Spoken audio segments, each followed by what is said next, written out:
আমরা এনসিপিকে আমরা বিজয় করব আমাদের কেন্দ্রে, এই আমরা প্রত্যাশা আল্লাহর নিকট। এবার কি আপনারা নতুন নেতৃত্ব? আমরা এবার নতুন নেতৃত্ব আল্লাহর নিকট প্রত্যাশা হলে আমরা নতুন নেতৃত্ব, নতুন মুখ দেখতে চাই ইনশাআল্লাহ। খুব ভালো জমজমা লাগেছে। তে আমাদের দেশে শাহজাদপুর নির্বাচনের 6 আসনে ধানের শীষ মার্কা খুব মানে আমার চলছে, খুব মুখর্য। কাকে ভোট দিবেন? ভোট দিলে আমরা শীষেই দেবো, কেন?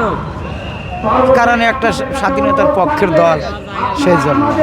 আমাদের এলাকায় সবাই চাইতেছে যে নতুন কিছু দেখার জন্য, কারণ দীর্ঘ যাবৎ সবাই এদের শাসন করছে।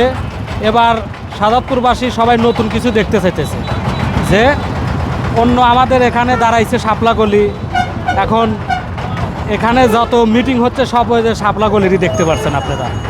ধানের শীষের অবস্থান কেমন? ধানের শীষের অবস্থা আছে, ভালোই আছে। এখন বলা যায় না, ভোটাভুটির পরে সিদ্ধান্ত হবে যে কে হারবে কে পারবে। এর আগের নেতারা কেমন ছিল আসলে এখানে? এখানে নেতারা আগে ভালো ছিল না, সব তো ছিল আওয়ামী লীগের নেতারা, আর আওয়ামী লীগ জানেনই তো সব খারাপ ছিল, কেউ তো ভালো ছিল না।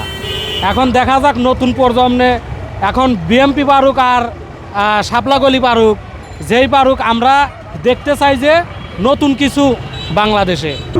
আসলে আমাদের আসনে বিগত সময়টা ছিল রাজনৈতিকভাবে যদি বলি, একটি বিরোধী দলকে নির্যাতনের একটি মুখ্য বিষয় ছিল, হাতিয়ার হিসেবে তারা ব্যবহার করেছে। এর জন্য তারা যাকে তাকে শিবির ট্যাগ বা জামাত ইসলামের ট্যাগ দিয়ে, যারা বয়স্ক তাদেরকে রাজাকার ট্যাগ দিয়ে বিভিন্নভাবে নির্যাতন করেছে।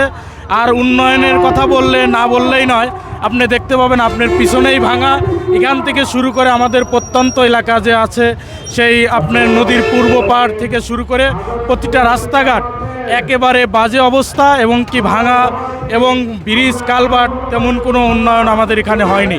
আর রাজনৈতিকভাবে শুধু নিপীড়নই হয়েছে, মানুষের তেমন উপকারে আসতে পারে নাই। আপনার দৃষ্টিকোণ থেকে শাপলাকলি নাকি ধানের শীষে গিয়ে আছে? আমার দৃষ্টিকোণ থেকে শাপলাকলি আছে। কেন শাপলাকলি কি করেছে এই আসলে? শাপলাকলি আমরা 11 দলের জোট, জামাত সহ 11 দলের জোট অনেক এগিয়ে আছি আমরা। আমরা আশা করি ন্যায়পরায়ণ, অত্যন্ত যারা দেশপ্রেমিক, দেশ চালানোর যারা যোগ্যতা, তারা ক্ষমতায় আসুক, এটা আমরা চাই। দীর্ঘদিন হলো আমরা ক্ষমতার ভারসাম্য নষ্টর মূল্যে আছি। আজ বিগত 16-17 বছর হলে আমরা অস্থির অবস্থায় আছি। আল্লাহ তাআলা যেন আমাদের দেশে ন্যায়পরায়ণ একজন প্রতিনিধি দান করেন, তার দ্বারা যেন আমরা দেশব্যাপী উপকৃত হই।